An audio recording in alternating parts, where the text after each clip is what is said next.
Mi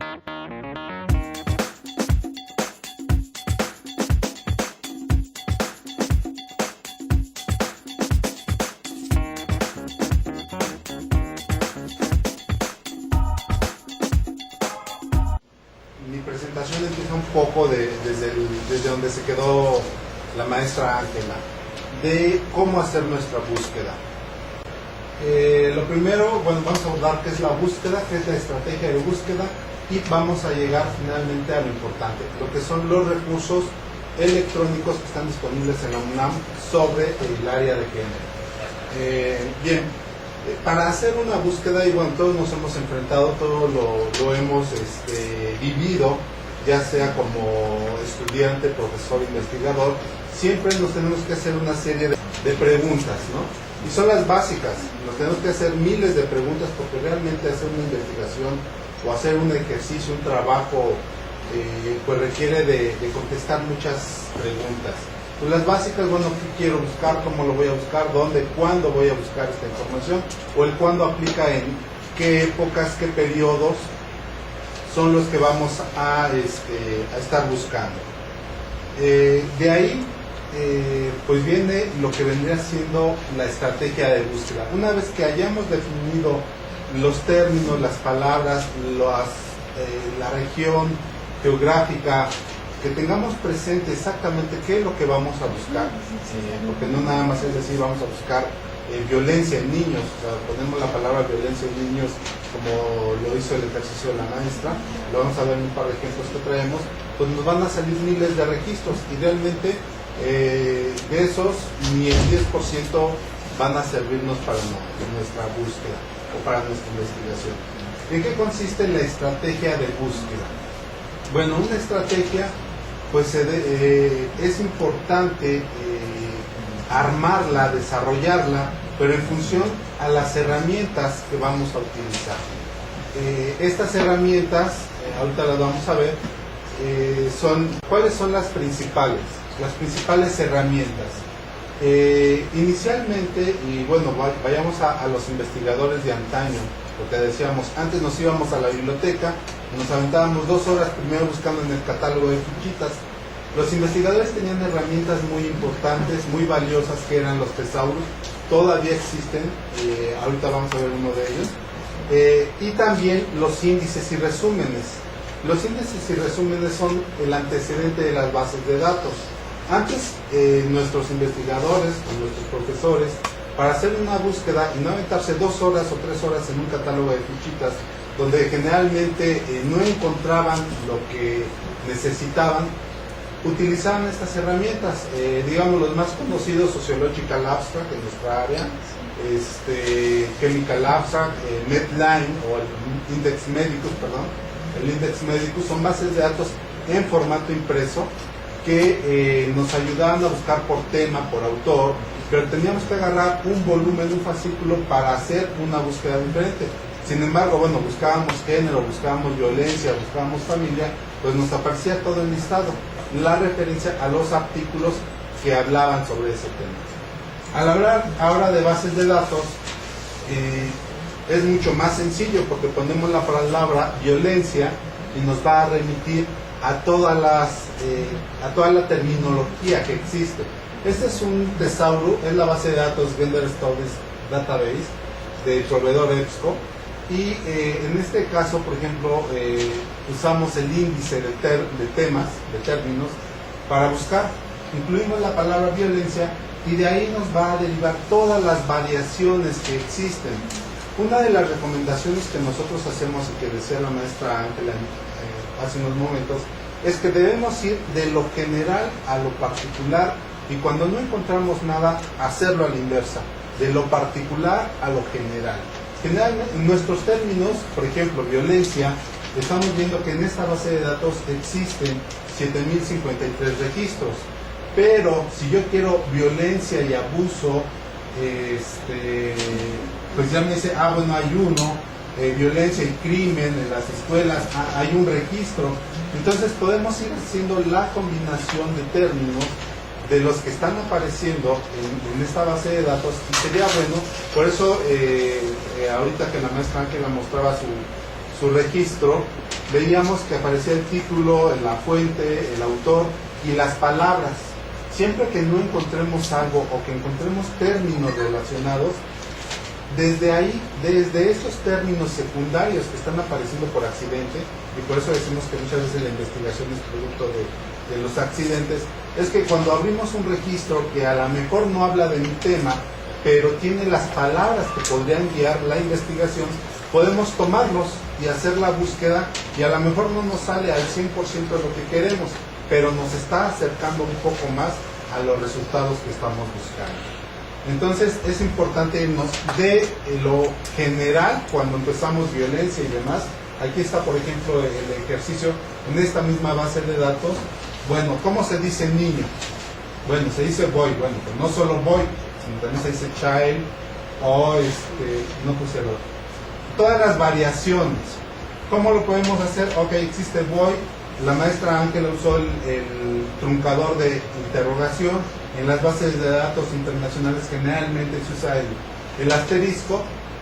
Podemos utilizar, ahorita vamos a entrar a esa parte de los operadores booleanos, el and, or, not. Podemos usar los símbolos de asociación, como es el paréntesis, y dependiendo del campo, que es lo que la maestra les estaba demostrando en su ejercicio, vamos a recuperar, por ejemplo, voy 13.000 registros. Bueno, buscar en 13.000 registros que hablan sobre niños, aunque la base de datos sea especializada, pues es un universo de información que no vamos a poder analizar. Ok, entonces nos vamos boy and violencia, bueno, niño, child, ok. ¿Cómo podemos incluir estas dos palabras? Bueno, podemos usar el child or boy and violencia, si ese es mi término, y por ejemplo, registros 6.400 en esta base de datos de Vendor Studies. Pero si restringo a lo que está en texto completo, la misma herramienta que tiene la base, y decir, pues ya me lo reduce a 1.177 registros. Este universo es un poquito más tratable, aunque sigue siendo demasiada información. Entonces podemos seguir metiendo términos y limitando por campos, por periodos, y la información pues va a ser más exacta. Por ejemplo, gay or lesbian, y en los tres campos, gay or lesbian or homosexual, and family, and parent, estamos usando el asterisco en todas las palabras. Y ahorita vamos a ver cuál es la razón de ser del asterisco. Ok, 2.994 registros haciendo esta combinación, esta estrategia. En full text tenemos 528, solo la sexta parte de estos registros, pero esta base de datos nos da una ayuda adicional. Me dice, como tenemos suscripciones en formato impreso con este proveedor Expo, y ellos cruzaron las colecciones de la UNAM con sus registros, me dicen, de estos 2.994 registros, 2 están en tus bibliotecas. Entonces, cuando aparece la opción local o holding, nos está indicando que ese registro, si no está en texto completo o es muy complicado de localizar en mi biblioteca, me puede decir en qué otra biblioteca está disponible ese registro. Bueno, ¿qué es lo que tenemos que cuidar también dentro de nuestra estrategia de búsqueda? Las palabras. Las palabras son muy importantes porque nosotros decimos o pensamos que niño generalmente se dice boy en inglés, cuando existe una variación enorme sobre una misma palabra. En el caso de las bases de datos locales, en el caso de IRESE, estamos usando términos en español, pero en las bases de datos internacionales todos los términos van a ir en inglés. Entonces debemos de usar, y esa era la intención de mostrarles los tesauros, porque los tesauros, a lo mejor nosotros tenemos la idea cómo se escribe la palabra violencia, ok, pero violencia no es violenci o violencia, sino tenemos que saber cómo se escribe correctamente o saber cómo utilizar las herramientas de truncación para poder sustituir estos términos que generalmente significan lo mismo o pueden significar lo contrario, ¿no? Entonces las palabras son muy importantes. Por ejemplo, adolescente es adolescent Adolescente en español, adolescent en inglés, y childhood vendría siendo otro término relacionado. Entonces hay que tener cuidado. Los operadores, ya decíamos, qué significa and, qué significa or, qué significa not. Y por ejemplo, los signos de truncación, decía la maestra de interrogación, en Aleph, en todas las bases de datos de la UNAM, vamos a usar la interrogación. Pero en las de internacionales, vamos a usar el asterisco. Por ejemplo, y eso es curioso, si nosotros buscamos la palabra hombre o mujer, que funciona igual, woman o woman, para evitar escribir dos veces la palabra man o men, entonces ponemos el asterisco entre estas dos, en la letra que vamos a sustituir o que es la que se repite, y nos va a buscar indistintamente como man o como men. Entonces es importante también saber que existen estas herramientas. En el caso, si la ponemos al final del término neurol, ¿qué nos va a buscar? Neurology, todas las variaciones que dan con la raíz neurología, ¿no? ¿Sí? Entonces, bueno, en el caso de AND, ¿cómo nos va a buscar? Nos va a buscar, búscame en el grupo A la palabra B, y entonces nos va a recuperar solamente un segmento. Es decir, nos va a quitar todo lo que no esté relacionado con el tema, por ejemplo, de adolescentes o child. ¿Qué bases de datos tenemos en la UNAM? Espero que les sirva un poco toda esa gran explicación de cómo hacer una búsqueda. Ya lo habíamos visto con la maestra. Es muy importante, porque si nosotros nos metemos a las bases de datos sin definir o sin tener clara una estrategia de búsqueda, nuestros resultados, y lo han vivido en muchas ocasiones, y generalmente por eso decimos, o dicen nuestros usuarios, el recurso no sirve. Hay dos razones. La primera, porque no encuentro nada, y la segunda, porque cuando dice que es texto completo, no está el texto completo. Entonces ahorita vamos a ir al segundo problema. El primero es que cuando no encuentro nada es porque generalmente algo está mal escrito o algo está mal hecho en mi búsqueda. Para saber si puedo obtener mucha o poca información, hay que definir qué bases de datos vamos a tener. La UNAM suscribe 160 bases de datos. Obvio, ahorita vamos a ver cuántas son de género. No todas son sobre el tema de ciencias sociales o género.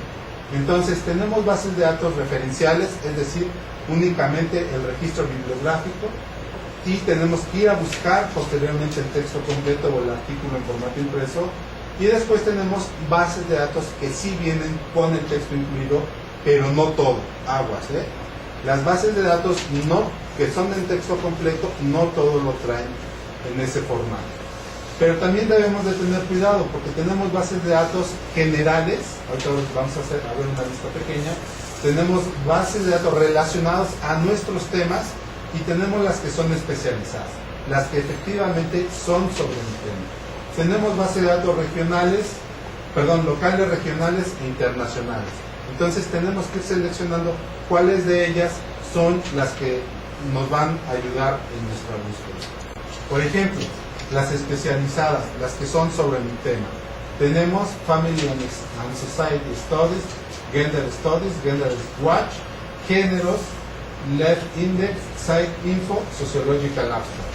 Serían como que las bases de datos más apegadas o que tratan los temas de forma más explícita para su área.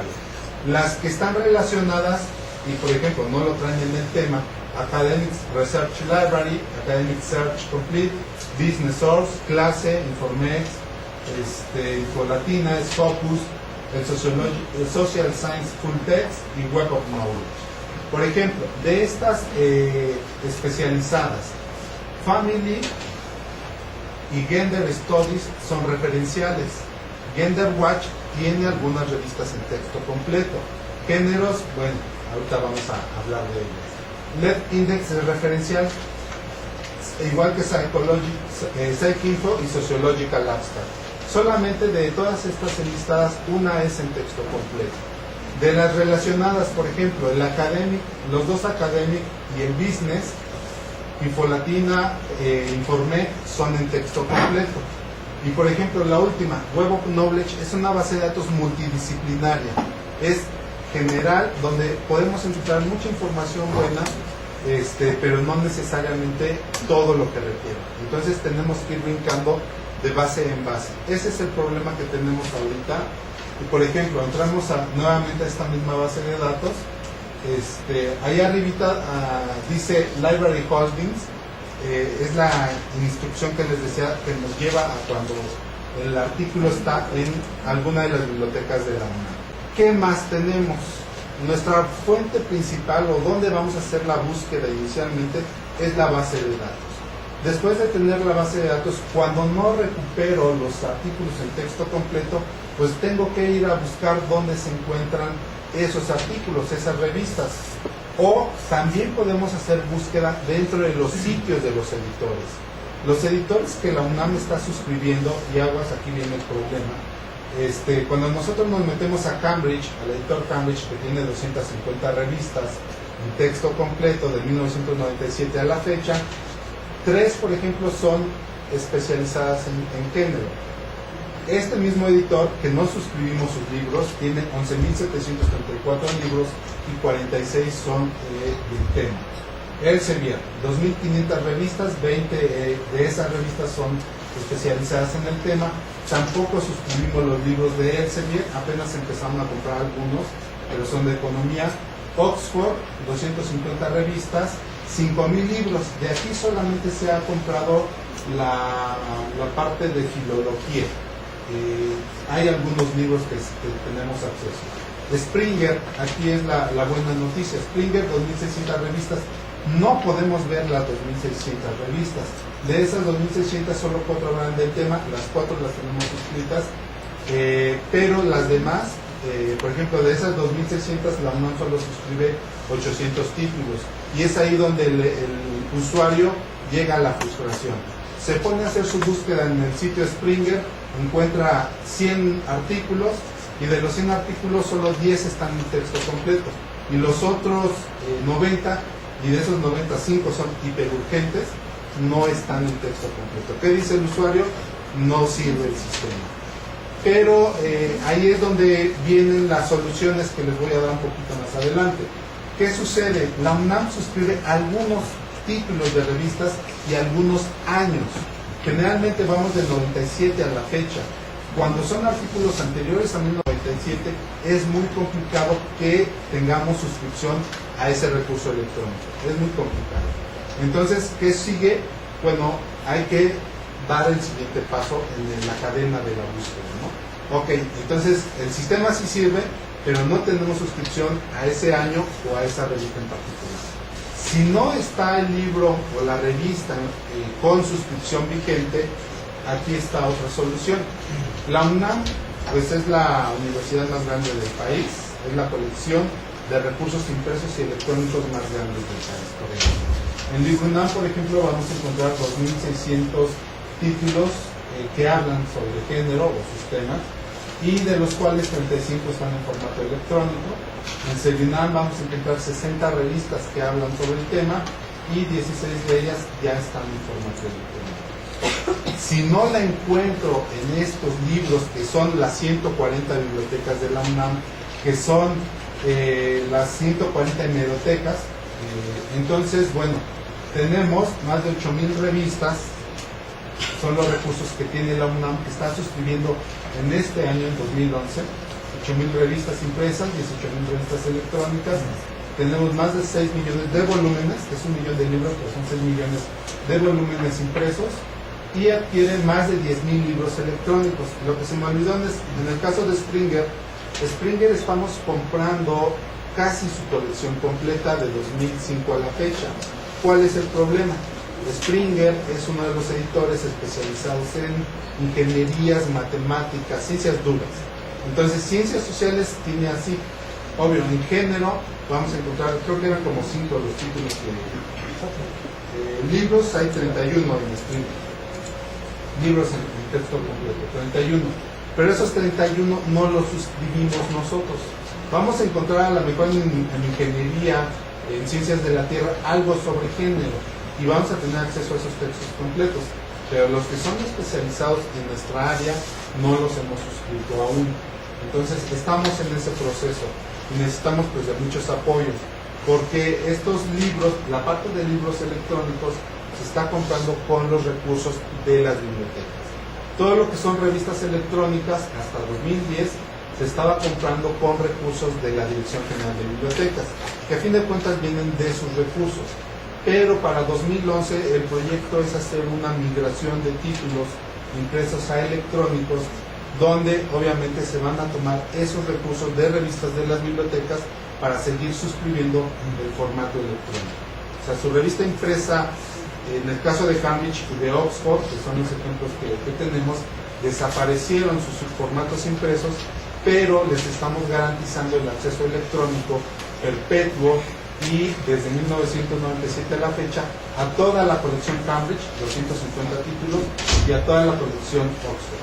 En el caso de Elsevier, también tenemos garantizado el acceso electrónico a esos 20 títulos, porque a través del Consorcio Nacional de Información que está organizando el CONACYT, ya la UNAM cuenta con acceso a los 2.500 títulos. Entonces, ahorita vamos a entrar al otro detalle. Bien, si no encuentro en el formato electrónico y en las colecciones impresas de la UNAM mi documento, ¿qué sigue? Ok, el usuario no se debe desesperar. En algún momento vamos a poder localizar su información. Existe el préstamo interbibliotecario. Tenemos bibliotecas afines, por ejemplo, en las internas estamos pidiendo psicología, medicina, ciencias políticas, Cuautitlán. Todas las bibliotecas de la UNAM tienen el compromiso de prestarse los materiales. Obvio, hay una cartita previa, pero tienen el compromiso. Tenemos que hacer el mismo convenio con bibliotecas externas, y no solo locales, por ejemplo, Colmex, UDG, la Autónoma de Nuevo León, el Tecnológico de Monterrey, por citar las más conocidas o las con las que más trato tenemos. Ellos también, por ejemplo, Colmex tiene mucha información y supongo que se prestan mucho con ustedes. Entonces, ese es el siguiente salto. Si no está en la UNAM, alguien en México puede tenerlo. Y la reflexión principal es: en ninguna parte del mundo va a haber una biblioteca que tenga todo lo que necesita. Y eso lo hemos vivido todos en todas las bibliotecas. Entonces, aguas. Ninguna biblioteca, ahorita vamos a ver un par de ejemplos, tiene todo lo que necesita. Entonces, ¿cuál es la solución? Hacernos de los recursos de las otras bibliotecas. Nosotros podemos hacer o solicitar estos documentos a través de nuestra biblioteca, o si tenemos el acercamiento a esa biblioteca, directamente con esa biblioteca. Bien, si no tengo el préstamo interbibliotecario, hay dos opciones. La penúltima es comprar el documento. ¿Cómo compro el documento? Hay dos opciones. Uno, se lo puedo pedir a mi biblioteca y que la biblioteca se lo pida a la DGB, o directamente la biblioteca lo puede comprar a una agencia que se dedica a la venta de material bibliográfico. Aguas, dice comprar. Entonces, si la biblioteca o el instituto tiene el apoyo para la compra de documentos, pues al investigador le puede salir gratis. Pero si la biblioteca o el instituto no tiene ese recurso, el usuario va a ser el que tiene que patrocinarse su documento. Los documentos cuestan entre 300 y 500 pesos dependiendo de las páginas y del tiempo de entrega. Entonces, ahí está la opción. ¿Cuáles son estas agencias? Básicamente, como bibliotecas tenemos la British Library o la Library of Congress, que son las principales. Y bueno, todos hemos hablado de British Library. Es una de las bibliotecas más completas del mundo, pero aún así no tiene todo. Entonces no vamos a poder recuperar todos nuestros materiales de forma rápida y de forma específica. Tenemos otros proveedores, empresas que se dedican a ellos: SISTI, Lindapol, OCLC, el mismo PubMed, o la empresa UNI, que ha microfilmado muchos de estos documentos. Bien, ahí está una de las soluciones más rápidas. Si no lo encuentro, lo pido inmediatamente como documento, y generalmente en 2 o 3 días, con esto de la transferencia electrónica de documentos, es más rápido. Si no lo puedo obtener aún así, hay una última opción. Bueno, esta es la página de British. Ahí dice que tiene acceso a más de 20,000 revistas. Y bueno, no solamente son revistas, libros, patentes, manuscritos, lo que ustedes necesiten. ¿Cuáles son las otras? Irnos directamente a los sitios de los editores. Oxford, Cambridge, son los que ya les había citado, NetLibrary para libros, Elsevier. Podemos comprarlos nosotros directamente, estos documentos, cuando, por ejemplo, yo no tengo suscripción a este artículo, aunque es 2007 y es del editor Elsevier, y ahí dice que, no es cierto, no dice, entré desde mi casa. No estoy como no tengo suscripción al artículo, me sirve, me interesa y me urge. Opción, ahí dice compra, purchase. Pero ¿qué necesitamos? Una linda y preciosa tarjeta de crédito. $31.50 es un precio muy caro. Por $12, por 12 pesos mexicanos estamos hablando de casi 450 pesos. Es lo que cuesta un documento si yo lo quiero comprar. Si yo le doy clic ahí, meto mi tarjetita, en 2 minutos tengo el PDF. Así de rápido. Pero obvio, esto ya implica que el usuario final sea el que compre el documento. Ya no interviene la biblioteca. ¿Cuál es la última opción? Ya de verdad, ya no hay más. Pero quiero ese documento. Y es que así sucede en la investigación. El documento es necesario para la investigación. Bueno, agarré un ejemplo de X revista, Annals of Botany. Si no puedo comprarlo, si no me alcanza para comprarlo en la biblioteca, lo que sea, la última opción es, y gracias a la tecnología, los autores de artículos han incluido un correo de contacto. Entonces, cuando de verdad ya no hay otra opción, podemos, o si quiero empezar por ahí, porque tampoco es garantía que el investigador nos va a mandar el documento. O sea, existe el compromiso, digo, es para la academia, investigación, y lo que tú quieras. Puedo solicitárselo directamente al investigador, al autor del artículo. Hemos tenido muchos momentos felices, entonces los investigadores sí mandan la información.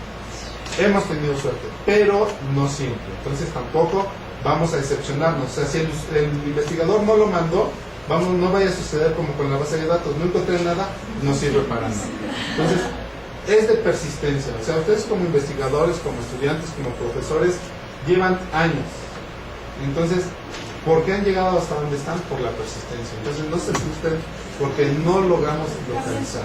Nosotros les podemos ayudar mucho. Ok, bueno, las conclusiones rápidas. En lo que ustedes las leen, yo les explico.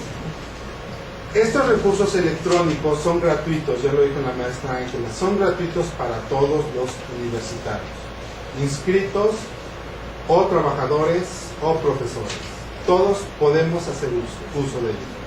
Lo podemos hacer desde nuestra casa, desde cualquier servicio de internet, llámese televisión, llámese Infinitum, como el que ustedes compren, todos lo podemos consultar, siempre y cuando seamos trabajadores en activo y estudiantes registrados, de posgrado, de licenciatura, incluso hasta los de bachillerato pueden hacer uso del recurso.